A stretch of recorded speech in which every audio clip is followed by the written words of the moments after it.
தனியாக போய் இந்த உலகத்தில் இந்த ஃபீல்டில் எந்த பேக்ரவுண்டும் இல்லாமல் நீ உனக்குன்னு ஒரு மார்க் செட் பண்ணியிருக்க. இப்படி இந்த தனிமை உனக்கு எவ்வளோ ஹார்டாக இருக்குது? Can I treat you better? Sometimes என் இனிய தனிமை என்ன இருக்கும், சம்டைம்ஸ் நமக்காக யாராவது இருந்தால் நல்லா இருக்குமே அப்படின்ற மாதிரி தோணும். பட் இந்த தனிமை தான் வந்து என்னை இது வரைக்கும் கொண்டு வந்திருக்கு. தனியாக இப்போ வரைக்கும் நான் எனக்காக யார் இருக்கான்னு கேட்டால் நான் தான் இருக்கேன்னு சொல்லுவேன். நான் யாரையும் எனக்கு ஆக்சுவலி ஹெல்ப் கேட்குறது பிடிக்காது, யார்ட்டையுமே ஹெல்ப் கேட்குறது பிடிக்காது. ஆனால் ஹெல்ப் பண்ண ரொம்ப பிடிக்கும். என்னோடய பெரிய சந்தோஷமே என்னால் நான் பண்ணுற ஒரு சின்ன விஷயத்தால் ஒருத்தங்க ஹாப்பியாகிறாங்கன்னா அதுதான் எனக்கு இருக்கிற ஒரு பெரிய சொத்து, பெரிய ஹாப்பினஸ். அந்த மாதிரி எனக்கு நான் பண்ணிக்கணுன்னா எனக்கு பண்ண தெரியாது, பண்ணிக்க வராது.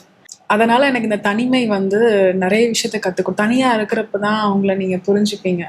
தனியாக இருக்கிறப்ப தான் வந்து நீங்கள் இவ்வளோதான் இல்லை வாழ்க்கை, ஆனால் இதில் நம்ம ஓடிட்டுருக்கோம்ல, எப்படி இருக்கோம்ல. தனியாக இருக்கப்போ தான் வானத்தை பார்ப்பீங்க, தனியாக இருக்கிறப்ப தான் நிறைய யோசிப்பீங்க.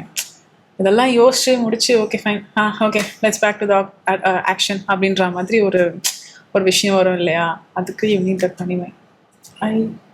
ஐ love to be alone sometimes, many times.